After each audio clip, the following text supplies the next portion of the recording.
All right, looks like we are recording. So, good morning, good afternoon, or good evening, depending on where you're calling from. And welcome to our third session of the SOW Modern Change Lifecycle Launch and Learn. Today, we'll be focusing on next gen risk, but I do want to make a quick announcement before we get started. As some of you may have seen in our last session recap email, Greg is going on leave for the remainder of the summer, so he will no longer be our main presenter here at Launch and Learn.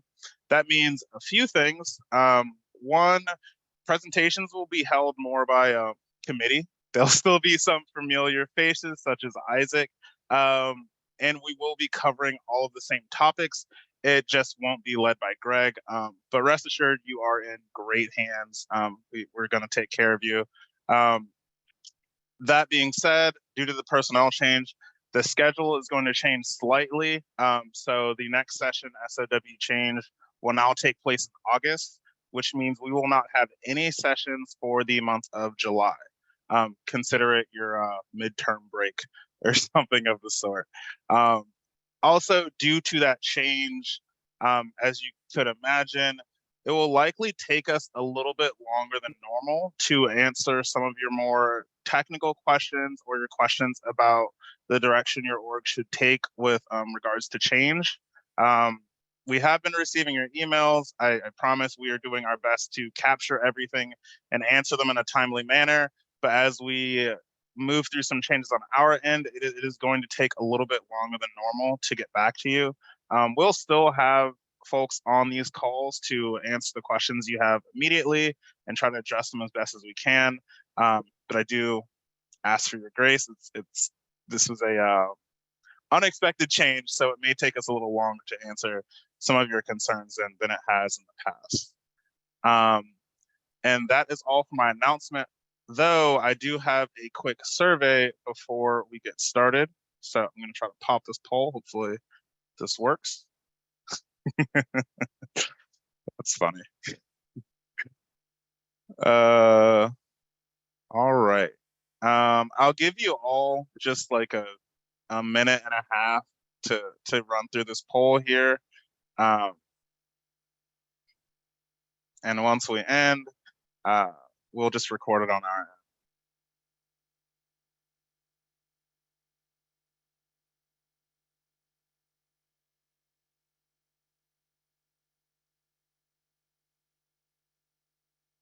Oh, you guys are so quick. Thank you so much. I know how painful it is, all the surveys and polls that we send your way. So I do appreciate you filling this out.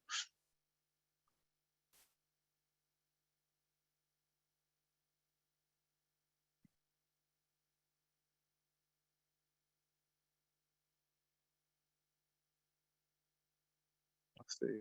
A few of you have seen Terminator. That's a good sign. You're in good company.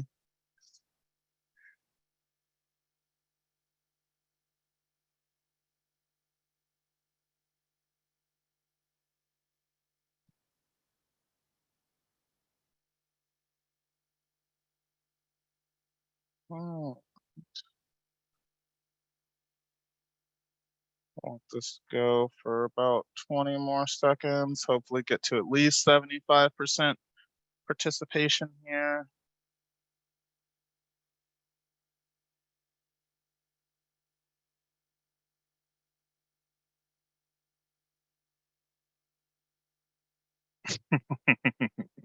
There's always a kill switch.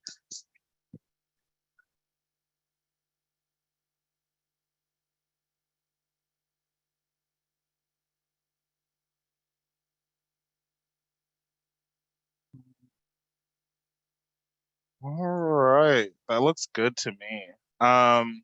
So with all that being said, I'll hand it off to our presenter for today, Daniel Davidson. Daniel, I don't know if you want to give like a quick spiel about yourself, who you are, maybe a 1 minute intro, and then we can go and get started. I won't take up a whole minute. So I work on the outbound product management team with Isaac, and I work out of EMEA. I've worked for ServiceNow for about 10 years, and previous to that, I led the implementation teams out of Northern EMEA and the architects out of UK, but happy to be on the product team. Yeah, that's me. Oh, I look after ITSM and DevOps for EMEA. That's my products. Okay, just going to bring up the deck.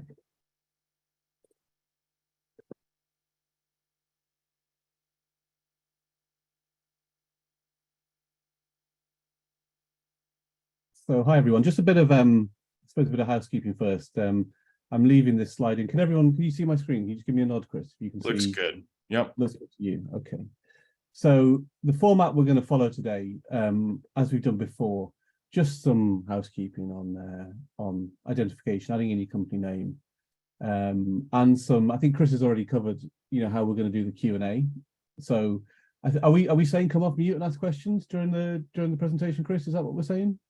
No, I say throw your questions in chat. If you have a burning question and you want to speak, just raise your hand and we'll take you off mute. Just because there are a lot of you, and so we don't want too many voices at one time. But if you do want to come off mute, just raise your hand and we'll call on you if we can. Yeah, and then the end of the session we'll have that as well, where Q&A, please raise your hands at the end. But yeah, so. Yeah, and we have got a panel of experts on the call. So if we get tricky questions, it may take us a little bit longer to get the answer back to you. So just think, because you've asked a question that hasn't been answered for a minute, so that it isn't going to be answered. We're just kind of probably corralling some answers back to you. So first of all, just to set the scene, we're going to talk a little bit, first of all, in general about next-gen change. I know it's probably been covered by Greg. I'm not going to spend a great deal of time on it up front, but just set the scene for people who haven't been on the previous calls and understand, I suppose, as a product team, as a company, where we see change going in general. And then we're going to dive in with the risk intelligence stuff, which is a really cool and I think quite underused feature in ServiceNow. So there is a call to action on this. We want you to be using it, and we think there's a fairly safe way that you could be using it, to experiment with. But we'll come to that as we're going through the call. So so hopefully we'll convince you on this call that it's something that's worth at least having a play with in a sub-production or cloned instance maybe, and then trying to move it into production. Okay. So we've got our safe harbor slide, read and absorb. This is just saying that there's forward-looking statements we might make about the direction the product's going. And as any software company, that's no guarantee that something will make it into a given release. Okay. So this is the new schedule that we have. Chris mentioned at the start of the call. This is the right schedule, isn't it, Chris? I'm pretty sure it is. This is the schedule that we have going forward for our subjects and who's presenting them and when they'll happen. So again, if you want to take a screenshot of this, if you want to update your diary, then that'll be a good thing. Or perhaps if you've got any questions. Daniel, we've got some requests. Maybe if the microphone could be moved closer to you. Am I quiet? Yeah. Let me just.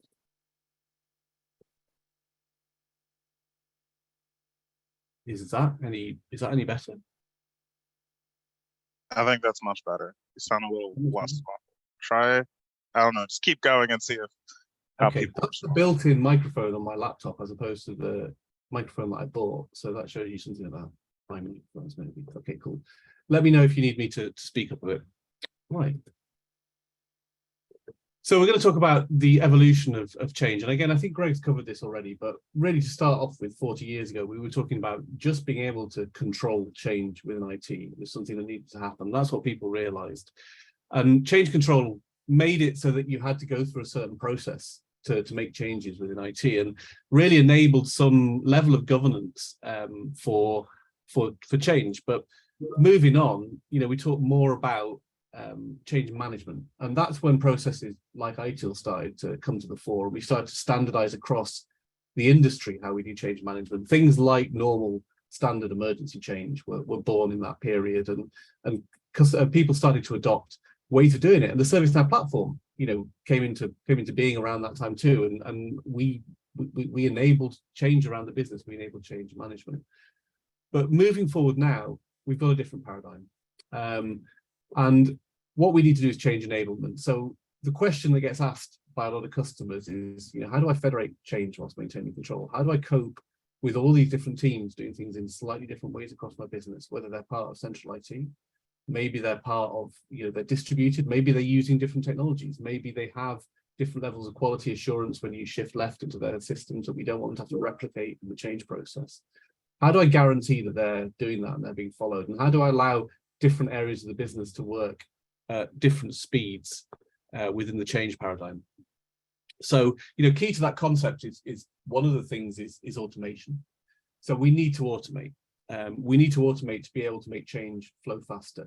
So we've got a problem with velocity of change. We need velocity to increase. High velocity changes are normally safer because we have a better degree of accuracy around what the target system looks like if the change is designed and made closer to the time the change is deployed. The volume of change also needs to increase because smaller changes are more stable, and we know what we're changing a lot more. So making more small changes necessitates the increase in volume. And if we're using the same process we use for big changes to make all these small changes, we're going to end up with a lot of work. So we need to automate those small changes. And the other thing that's happening is compliance. We need to be able to demonstrate to auditors, to outside people, to people looking into incidents on the back of changes. We need to be able to show them that processes were followed or that why we made certain decisions within a change. So tying together automation on these things, so using features like risk intelligence, using features or products like DevOps that we have, using things like approval policies, which I think are covered elsewhere, we'll cover a little bit today, allow us to increase the volume, increase the velocity, increase our compliance, whilst actually getting through more work with possibly the same number or less people. And it's really a shift for the change manager away from being intimately involved in every change. So what they're doing is they're monitoring how change is flowing in the business. They're enabling different people around the business to work in different ways and understanding how they work, and stepping back into more of a second line role within change management, and delegating or federating out the actual change process to the teams who know the change is best. So they're asking them how they want to make change, and then they're allowing them to make change. And then they're monitoring that what the teams say they're doing is actually done through data, and also through looking back at changes and how successful they are. And central to that is our risk intelligence for change, because it's a big input into how likely we think a change is to go wrong.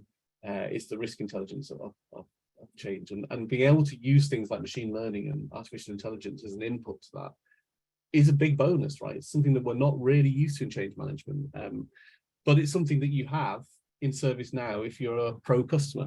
So I'm going to cover a little bit more about that next.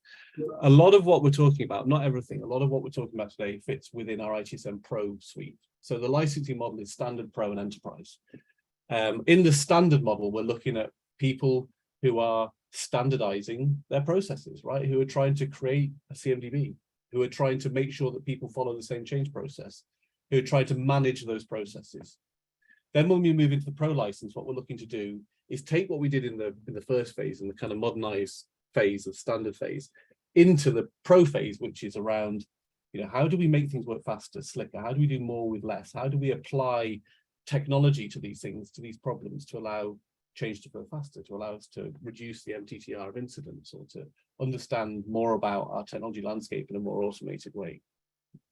And so risk intelligence is part of the ITSM Pro suite. You need an ITSM Pro license to use it. We will also talk about a couple of aspects which come in the standard license model when we do the demo. And then over to the right, we've got the optimize licensing, which is our enterprise license. And that's around continually looking at the processes, understanding where there's blocks and gaps and processes are not optimized, understanding how we can work to improve those processes to make sure that we're constantly looking at them, and how we can again use artificial intelligence, machine learning to understand where the bottlenecks are in our processes as well, in our workforce, in where we're applying our technology in what we have in our assets. So this is the paradigm I talked about earlier in the call. So we're seeing an increase in the number of changes being raised, right? DevOps teams raise a lot of changes. And those are being raised by machines as well. So CI/CD pipelines are raising changes, and they can be doing, 1, 2, 10, 100, maybe more than that a day. And this volume of change is something we need to handle. And the way in which we handle it is through automation. And if we apply AI on top of that automation, we get like a boost to how many changes or how much we can handle. And so this increase in change volume allows us to increase the velocity that the business moves at. And actually it ties into the strategic objectives of IT, and quite often the strategic objectives of the business as a whole, as technology is integrated more into what businesses do, into how they meet their customers, into how they serve their customers, into what products they provide. We find that an increase in velocity, an increase in the stability of what we're doing will increase customer satisfaction, will allow us to operate with better margins, will allow us to have faster time to market, more differentiation, competitive advantage. Those are the types of things that having a faster change process enables, and it's why change is so much more important now than it was before. Before it was about stability. Now it's about affecting the strategies that the business has to digitally transform. And again, just last high level slide before we go on to risk intelligence part is the concept in ServiceNow of service operations. And this isn't a product we sell, right? This is a set of things that work together, some ideas that work together, and they are underpinned by our products. But it's the idea of bridging the gap between service and operations. So it's breaking down the silos between teams and allowing teams like developers to work seamlessly with teams that work in operations. It's about understanding how the CMDB fits into our processes. It's about thinking of it all as one thing. How SecOps and incident interact, for instance, all those kind of concepts of having one place where it's more to do with a person doing their job than a set of processes that a person needs to interact with separately. So if we can make that person able to flow from, say, an incident into some knowledge, into a request item, have playbooks, understand how to raise changes, have them tailored towards them, have experiences which are tailored towards the job they do, we can make them more efficient, we can make them happier in what they do, less frustrated by IT, and we can make IT itself operate more efficiently and more effectively because we've broken down those silos. And that in turn leads into the strategic goals that I was talking about. So, okay. So next gen risk. Okay, so I think in a previous session, some of you will have been on it. We would have covered change success scores. So this is really looking at how successful a change is. So what's the chances of it failing? And the first thing that we would look at is how successful a team are at making a change. And the reason I'm talking about this now is it feeds into the risk assessment we do. So how likely a change is to go wrong and the impact of that change going wrong are really the two factors we look at when we're looking at change risk. So understanding change success scores, having that configured in your instance, part of the ITSM Pro Suite, as I mentioned before, but it's really important to be able to have effective and automated risk management within change. And we don't just have to look at how the team does in change. One of the sessions that we have is about multimodal change, which is a concept the industry is adopting as a whole. Understanding the purpose of a change and having a specific change for that purpose allows us to investigate how successful that particular change is. So we can intersect how successful a particular team are at doing a change with how successful that particular type of change is. And it gives us a really good indication about how successful that change is likely to be. And what we're doing this is we're looking back at data that's in the system and drawing conclusions and a score based on the team and what they're doing, which are the factors we want to know about risk of a change. Okay, so when we do the demo, Isaac's going to show us a little bit about that as we go through, but we'll move on now. So the success probability is a combination of the change success score and the model success score. Okay, so again, drawing together the different areas, features, whatever we want to call them in ServiceNow, that are important to risk management and how we think about evaluating risk. We talked then about team success probability, model success probability, calculating a success probability based on both of those, being more powerful than one of those on its own. And what we want to be able to do is then understand the impact of the change too, and actually the risk conditions of a change. We should probably call them impact conditions, because they're a module that's in ServiceNow. We'll demo it as part of the demo. But that is a way of capturing data around risk. Now, traditionally, or more traditionally, I'm going to build out this slide to the bottom, we might have used a risk assessment, which is a kind of Q&A, a structured Q&A around the risk of a change. And it's okay, right? And it's part of the standard license and you can use it. It does give us some information on the change for sure. And it records at that point in time what that person is answering, which is important for audit. But, people can give answers that aren't correct on it, either deliberately or because they want the change to happen a bit quicker or because they just tick the first answer on the sheet that they have in front of them. And so having data-driven risk conditions is more accurate. It allows us to leverage the data that we spent time building in that modernized phase that I talked about in the licensing. It allows us to leverage that and use it to build out what the risk of it, what the impact of a change will be. So we look at things like how critical are the business services that may be impacted by this change. And we feed that into a score for impact. We also can use risk intelligence. So again, the focus of the call today, we can use AI and machine learning, predictive intelligence to predict the risk of a change based on the history of change that we had. And so we will apply patterns to the data that we have in the system. And there's two different ways, two different methodologies that you use to do that. Again, we'll cover that later. But that will give us a score too. And what we do is we combine all these things, and there's a risk matrix we use, and that will allow us to assess accurately the risk of change. And we take a paranoid view to this. So whichever one is producing the highest risk score is really the one we want to go with. So what we're doing is we're moving from, maybe just using the score on a CI or a risk assessment that we get someone to fill in accurately or not, who knows. What we're doing is a more data-driven approach. And the other thing about data-driven approaches is we don't have to wait for someone to fill in the survey, right? That data is there. We just access it and we can process it, and the change can move forward in seconds or minutes rather than waiting, a few hours or days for someone to fill in a risk assessment. And because we're using structured data, we can be less paranoid about about the change flowing forward. So if certain conditions are met, if we're able to satisfy certain conditions around it, we can then feed that into an approval policy, which says, actually, this change is likely to succeed without any approval. The guardrails have been met. Let's let it flow, right? And because we have a constant feedback loop about how successful changes are, and because we have risk intelligence turned on, we're constantly looking back at the changes we have to adapt our model to be able to pull out changes that are, looking more risky, or the teams that aren't following the correct guardrails, and improve their processes to allow change to flow faster.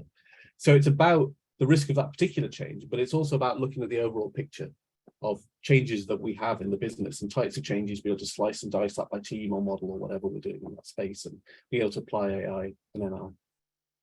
Okay. I haven't been looking at the chat. Have we got questions coming up in the chat or anything like that so far? We're doing all right. We're doing okay. All right. Any questions? I haven't said anything too controversial then. So, all right. Okay. We do have a question, so let's go ahead. Let's go ahead and field that real quick here. So Frank, I'm going to ask you to unmute. Can you hear me? Yes. Perfect. So I think this is awesome, being able to look at, how successful a team is. Does this also take into account the success at the CI level? So I do a good job doing my changes and, I have a high success rate, but that particular CI has a lower success rate, no matter who's doing it, versus that team has a low success rate and they're trying to change a CI that has a low success rate. Is that brought into this as well? I'm going to give an answer, and I'm going to see if any of the team correct me on that, because I know the answer is accurate, but I just want to see if there's a better way. So risk intelligence is what we take into account the kind of multiple aspects of a change. So we're looking at all sorts of aspects of a change, and machine learning is feeding in those kind of fuzzy parameters into whether a change is risky or not. It's very difficult. There are so many CIs out there, and accuracy of recording CI against change, I'd say in practice, is quite difficult to do. I think when you start looking at service level and those kind of logical layer, especially with things like DevOps, which kind of happens at that application layer rather than individual CIs, kind of ephemeral below that. You can start looking at the success of a given app service or business app or service offering or whatever you want to do in that area. But I would say that applies to risk intelligence more than the success probability model. And the short answer is we use team success or model success to assess the probability of a change failing, but not the CIs or services. Anyone else want to jump? Thank you. Is that okay? Right. Go ahead, Daniel. We'll go ahead and we're going to continue answering the questions in chat. Right. So again, when we go for demo, we will do that very soon. We're going to talk about risk intelligence, and we're going to talk about two different ways that you can apply machine learning. So first of all, we use similarity, and that's for models that we'd recommend below 10,000 records of change. And what that does is it analyzes the text on a change and looks for similarity. Classification is a more powerful method. It's for bigger data sets, and you can set up your risk intelligence to use either one of those two things. Isaac will talk you through that as we go through. But predicting change either uses a similarity or classification framework. Okay. And we provide out of the box, we provide a learning model for the classification of changes using predictive intelligence. So in here, we can see we're setting the similarity and we're telling it to predict the risk value of the change. Again, Isaac will talk you through this when we go through. So what we're doing is we're providing a framework that you can just kind of switch on and apply. And what was kind of really kind of transformation for me is I didn't realize until quite recently that you could apply this without it actually being applied to the changes. So there is a toggle in ServiceNow that allows you to turn on the machine learning and have it collect data and have it do the classification and provide it as information to a change without actually kind of going live on using Skynet to set your changes. So we have the ability to put it there, and you can see how successful it is. And maybe you could start, if you're using change models, again, future talk, comes the change model talk.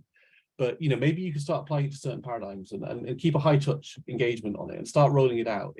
The combination of multimodal change and the other features we use in the other next gen features, approval policies, DevOps, all these kind of things tie in well with the idea of federating change and having different ways of doing things. It isn't just one big monolithic normal change that everyone has to use. So again, just some information on the change. So this is what happens when we're applying it. So based on the calculation, the risk has been set. We give you a message telling you how predictive intelligence has interacted with that change. So it's not something that kind of sits in the background out of the way. It's something that's in front of you. We want to be able to show you what input that's having to the change. And the last slide I'll get to before Isaac takes over and does the demo is just really the backstop for us, which is where it feeds into approval policies. So what you've got is insight at the point of risk intelligence or using risk assessments or using the change success scores. You've got something that tells you something about the change, but you're not really taking action on it at that point. Because what you want to be able to do is drive your approval of change, drive the assurance of that change and the ability to allow that change to flow through with this data. And so change approval policies, previous to this, we would have something like CAB or a group of people that might look at a change and see what these values are, ask the questions or just allow the change through. It's kind of a little bit unstructured. What we do with change approval policies is we feed the data in that we're getting from all sorts of sources, including the risk evaluation of the change, maybe including individual answers to the risk assessments that we had in the risk conditions we had in the change. And we can drive who approves it, how they approve it, or if anyone approves it through the change approval policies. And you can build out these change approval policies through a change approval policy builder, which is quite a nice UI we have in the platform. And that allows you to kind of set the conditions under which change moves. And again, applying it to multimodal change, which we'll talk about in the later talks, allows you to use different sets of approval policies in different paradigms. So we're being very flexible. Again, how do you federate whilst maintaining control? Well, use automation like the risk intelligence engine, use different risk assessments, use change approval policies in the right places, and put them together in a particular model of change that allows you to work with that area of the business and have change flow fast for them or as fast as appropriate for that area of the business. Okay, Isaac, do you want to take over now? I can do that. All right. So let's go ahead and talk about our options here. And the way we're going to go over the demonstration today is I'm going to go over ITSM standard functionality first, and then we're going to go into the ITSM Pro functionality. So to start off with, everything is included in this instance. This instance is ITSM Pro. So we're talking about, when we say risk, right? We're talking about this field. We're modifying this field on your change requests. And there's multiple ways that we do that and calculate that. This ticket, it's going to show you a representation of everything. So let's view these details. All right, so we've got risk conditions, and sorry about that. Risk conditions, risk assessments, all right? Those are going to be in your ITSM standard fields, and then risk intelligence. So those are the three categories we're going to be talking about today. And how do you go ahead and get started and get that set up? So to start with, we're going to go with risk conditions. And underneath risk conditions here, I'm going to open up this one here at the top called insufficient lead time. That's actually a bit misleading. It really, what it should say, I think it probably should say excessive lead time. All right, so in this risk condition, what we want to have here is setting it to a risk of high if these conditions are met. So remember that field I showed you off that change ticket? That's what we're setting. And then the impact. So risk conditions are unique. They also allow you to change an additional field, which is going to be impact. So based off of excessive lead time, and we make sure these conditions are met, so the change ticket cannot be empty for the start date, and it's on or before 3 days from now, and it's in the new assess or authorize stage. So pretty straightforward how to set those conditions up here. You can add more as appropriate. All right, so what do we want to happen if these conditions are met? We want this field of risk to be set to high. We want impact to either stay as it was on the ticket, or we can change that as well. And definitely make sure to set it as active if you were to want this to be used on your risk calculations. Okay. So that's a kind of dipping our toes here into our options, right? So that was risk conditions, pretty straightforward. We're going to talk about a little bit of a controversial topic here, and that's risk assessments. So risk assessments are also going to be part of your standard. And some people are not fans of risk assessments, me included on this call. One of them would be me.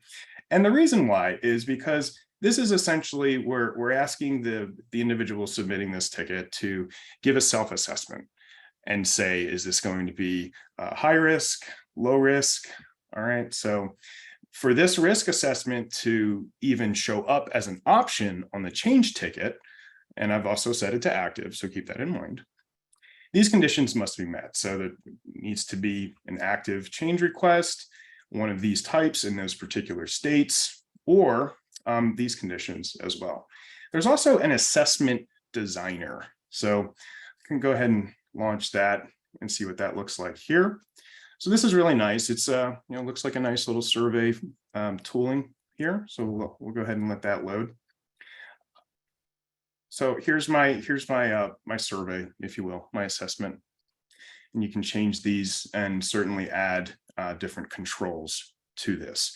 What does that look like? Let's go ahead and show you. So I'm going to go ahead and open up a new change ticket,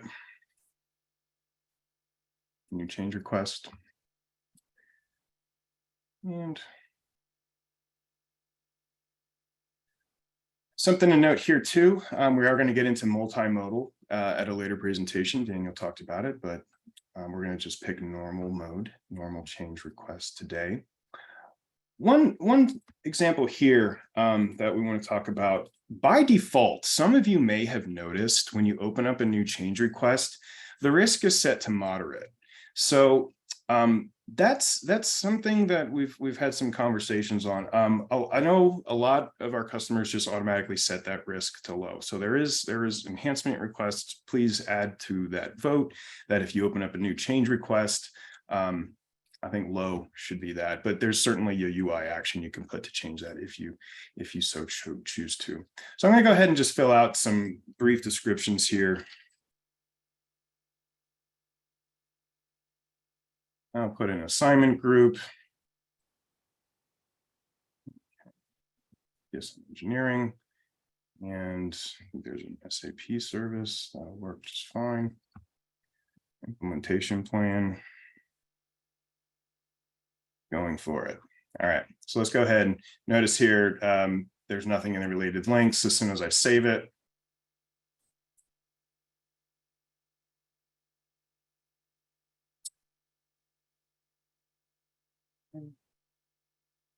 now I have the ability to perform that risk assessment. All right, this is available. We do have quite a few customers using this, and that's fine. Just understand that you can certainly put in answers that may not be accurately depicting the true risk. All right, so we'll go ahead and say it's not critical, it's easy. It is going to be easy to back out. There is a redundancy plan, and we'll go ahead and submit that.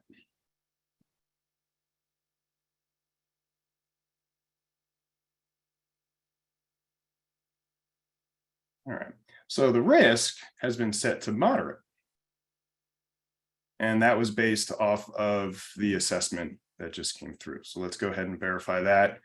All right, so the risk assessment came in low and the risk condition rules came in low. As Daniel pointed out, because I had both of those running on this change request, I had risk conditions and rules running on that, and then I had the risk assessment. The higher of the two in risk would be selected as the field value, but in this case here, they are both low. So we're going to put that calculated risk score and is moderate, and that takes over, right? So the moderate is obviously more severe than the low. Let's move on, but before I do, I'm going to symbolically disable my risk assessments.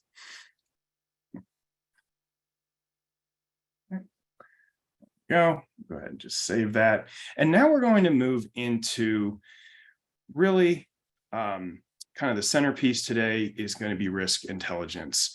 And if there's anybody who has ITSM Pro and you haven't activated risk intelligence, shame on you. No, I'm kidding. But there is some relatively low risk to activating risk intelligence. And I'd like to show that to you today.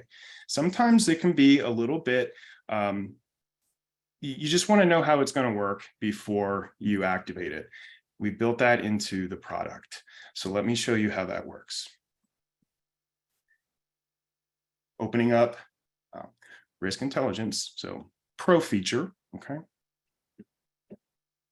There's two different types of solution types that you can run. One of them is a similarity, and the other is classification. So the superior of the two is really classification. So classification is going to be a better job of building the model, and it's going to have a higher level of precision. So why would you ever want to use similarity? Well, similarity is used for newer customers. If you have less than 10,000 change requests, that's when you use similarity. If you have over 10,000 change requests, and the system will actually not let you activate classification if it counts less than 10,000. So you have to use similarity until you get to 10,000, but then please, by all means, switch to classification. It's just more precise. Now, here's why there is no risk to activating risk intelligence, because you can just view the value. So as a homework assignment for anybody that has ITSM Pro, please enable these solutions and please set it to view the risk value. We won't change anything on the change ticket. It won't be modified. It will just show you what the calculation came out to. Once you feel comfortable with the results that have been coming out, most likely of your classification definitions, then you can actually allow it to set the value on the change ticket. So I'm going to repeat it again because we really, if you have ITSM Pro, just view the risk value, see what it comes out with. Okay. Now, I'm using similarity today because this is a more simple demo instance. I have enabled the solution, and let's take a look at what's going on behind the scenes. So opening up this capability definition.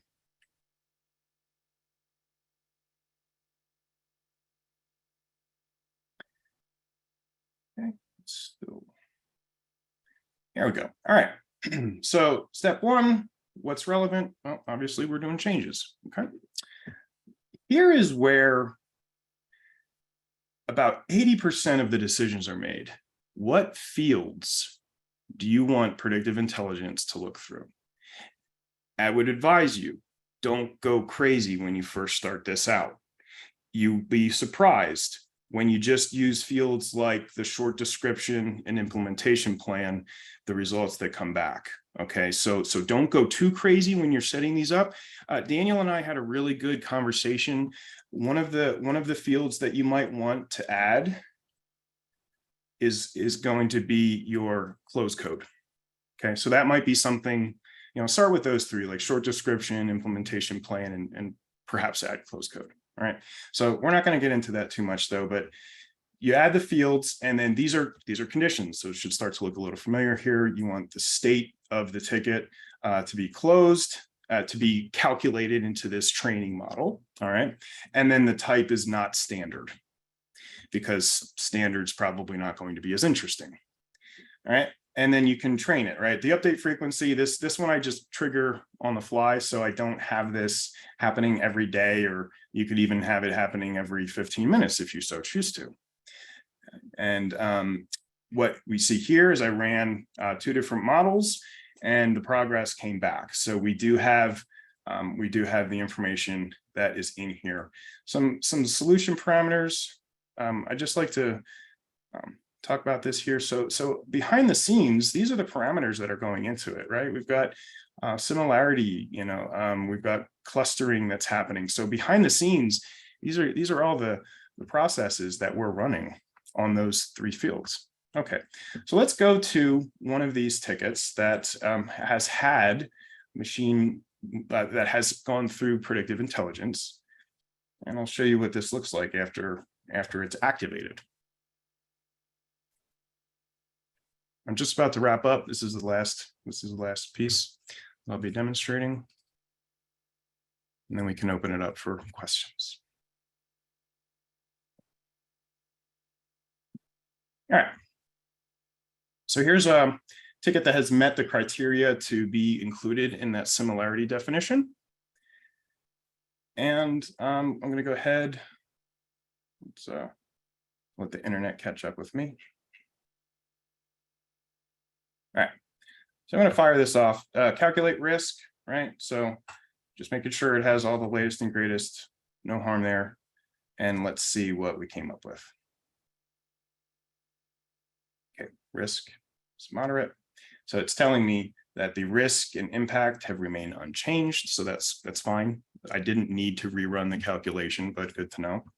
And now looking at the details of the ticket, this ticket actually did not go through risk conditions. There was no risk assessment. I deactivated that because I'm now taking over with risk intelligence. And this is based off of those fields, based off of the machine learning that we're running and processing.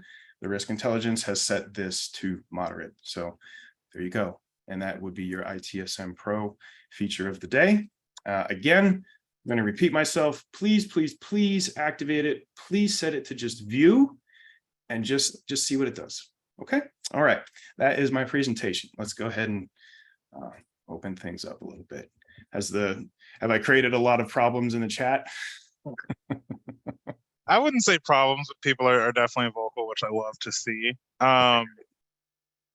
There are a number of questions, but does anyone want to come off mute and ask a question verbally? Maybe they didn't feel the chat had the proper answer for them. Aaron, I'm gonna ask you to unmute here.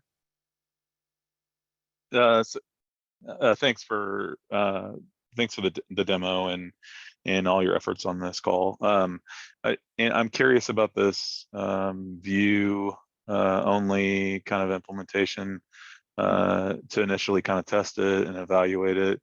Could you kind of show, and maybe I missed it, where, if you said it's a view, where do you view it, and who would view it? How would it be viewed? Understood. Because I would hate to send conflicting messages against our current risk calculator. That's a fair point. So maybe I should have added a caveat to maybe perhaps do this in a test instance, right? But so that will show up. But we just will not be modifying the field itself. Ah, cool. Yeah. Gotcha. And it would be viewable to all ITIL users? I'm going to throw that out to my teammates.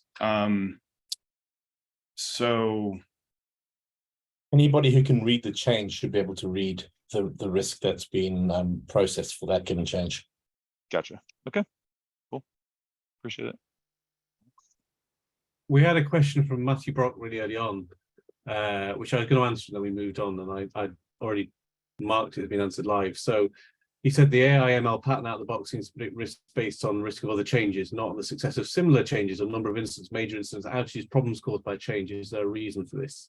Seems predicting risk on risk score of the changes, circular logic. So I think first of all, we're not predicting it on the risk score of the changes. So we were looking at the success of those changes. But I don't know if anyone else can answer. Is there anything in there that could probably look at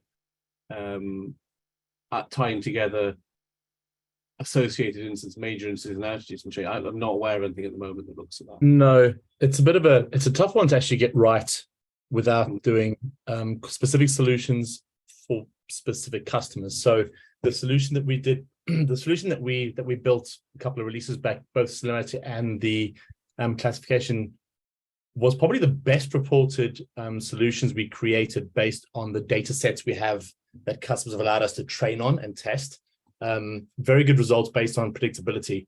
The problem when it comes into doing things like affected CIs, associated outages, those kinds of things, you actually need the MLs, where we train our ML solutions doesn't allow us to quickly go, I'm training on change, and then I'm also going to train on this related data and that related data, because then you're doing aggregations and things like that. You actually need to start looking at a separate, effectively, what it would boil down to, probably like a summary table, which would relate back to the change, the information you want on that, plus a bunch of other things. So it actually ends up being a substantially larger solution and potentially not fit for purpose for all of our customers. So we steered away specifically from doing that. But this was, wow, I don't even remember when we did these ones. It was pre-Tokyo, so it was quite a while back. But that was the reason for us going with the way we went, because we've also found that so many customers have such specific requests and needs around how they want to calculate things via ML, that we weren't able to provide a really good out-of-the-box solution that would work for most people.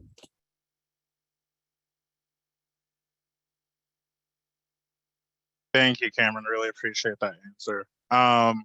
Going to open it up to David D. Johnson. I think you raised your hand like 5 minutes ago. Can you hear me? Yeah, you sound good. Okay. My question is probably, I got two real simple questions. So for risk intelligence, do we have to turn on predictive intelligence? It is, yeah, it relies on that. Our risk intelligence expects there to be predictive intelligence enabled. It's a pro feature. So as long as if you have ITSM Pro, as far as I'm aware, you have predictive intelligence, and therefore you can have risk intelligence too. Okay. And then the second question is just, what is clustering? When we talk about clustering, and I get grouping, is it like different types of CIs clustering together?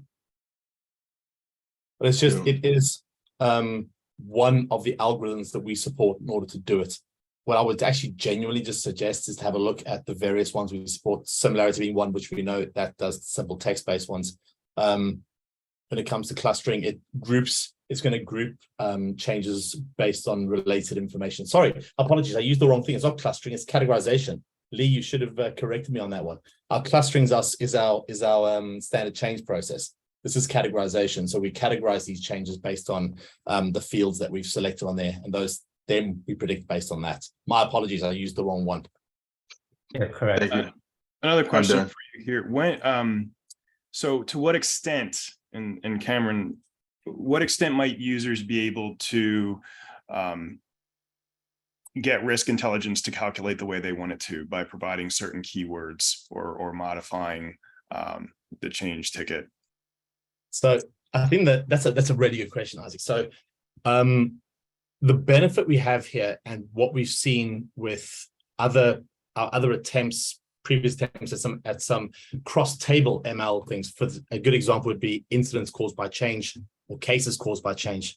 Those are two examples that failed dismally in our training ability, purely because they were almost always created by two separate types of people. You have incidents and cases created by agents and that kind of persona, and you have a change which is often created by someone who is not the same kind of person. So you end up with very different language, very different references to things. So what we found, though, is prediction based on the language that's generally used on change requests has been pretty consistent. But that's where the problem generally lies, is that if it's really dispersed and the ML engine struggles to identify things because terminology is too dissimilar and that kind of thing, that's when we start to see things, we saw things break down a little bit more. But that's why change worked so well, because even with all our data sets across all those customer instances that we were able to do it on, there was a relative consistency across that, and it responded really well. both similarity and for categorization. And I failed to mention during categorization and the classification, there's a threshold too. So if you want to put it like, hey, we're 50% confident that this is the risk score, you can say, no, my threshold is 75%. So that's also something that you can do to refine the results.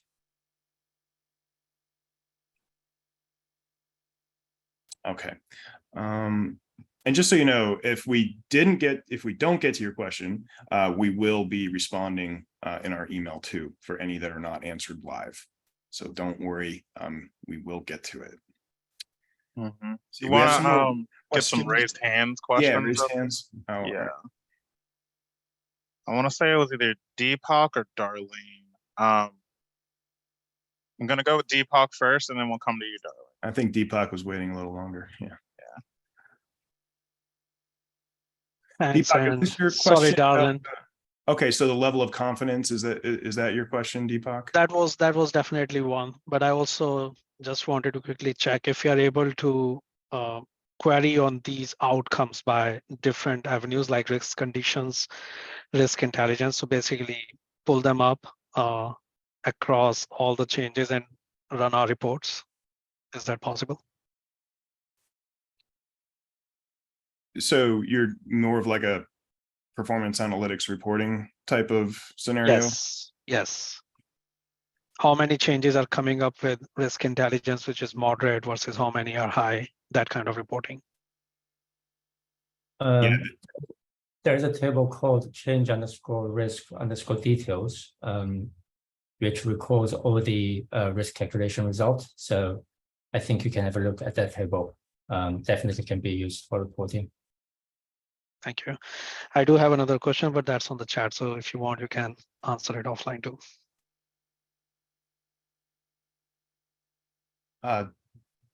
Darlene, let's go ahead. Should be able to speak now. Hi, yes, thank you very much. And Deepak did get his hand raised before I did, so no worries waiting there.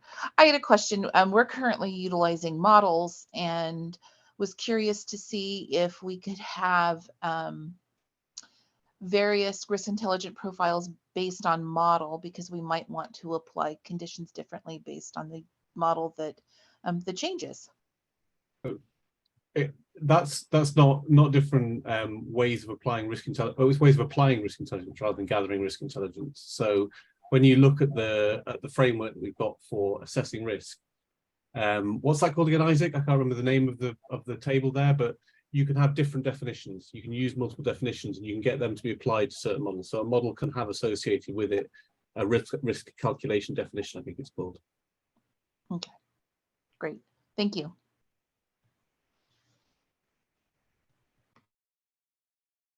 Hey, let's see. Aaron, did we get to you?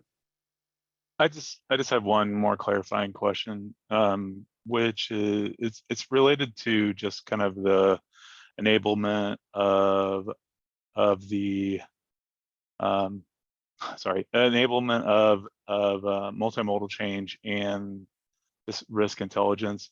Looking at the information that you guys have out on Now Create, there's a document that I just dropped in the chat. It's the service operations recommended implementation sequence, and it kind of details a crawl, walk, run approach to implementing parts of the tool.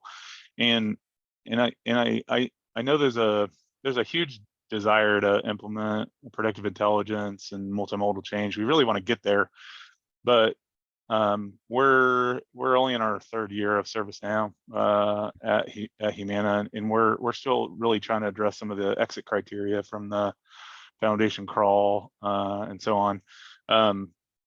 Is there good, like, for some of these for the purposes of this call, is there sort of a foundational crawl, walk, run that kind of breaks these features down into like more granular components? Because the last thing I think anybody wants to do is implement something that is unmanageable or really unwieldy because maybe you've over customized or maybe you haven't implemented parts of the tool here or there. Is there some guidance that could be had kind of on an approach to implementing these parts of the tool? The first thing I'd say there is, as Isaac pointed out, you can turn on the risk intelligence features and have them as informational. So, you know, that gives you a step around confidence there in general. The second thing is that kind of the how big something is operationally and organizationally and how big it is technically. You can reduce the overall transformation you're going through by, you know, doing something technically in a few areas, but for a small area of the business. And whereas if you're changing the whole of how change works, if you're changing your normal change flow, if you've got to make that different, it's going to be a big lift, right? Organizationally, working out your op model, working out who you delegate to, who does the change approval policies, who does the risk definitions. That's a huge thing to do. But actually, what the combination of this with multimodal change allows you to do is break off a small bit of the business that maybe would see significant outcomes in working differently. So maybe they do patching, or maybe they're putting Wi-Fi into offices or whatever, something that kind of falls between boundaries right now, and work with them to understand how they work. So maybe a DevOps team, understand how they work in that area. Multimodal change allows you to have role-based access, so only they can use that type of change, so it's restricted. And you can work out your operating models, you can work out what the pattern looks like for them and start scaling it. So you've adopted some new features in the platform, but you're still over here, you're still using normal change the way you did for 99% of the business. So that's how, when I talk to customers about that, that's the kind of approach that I take towards adoption, is start with quite a few features probably, but on a very small scale of who's using it.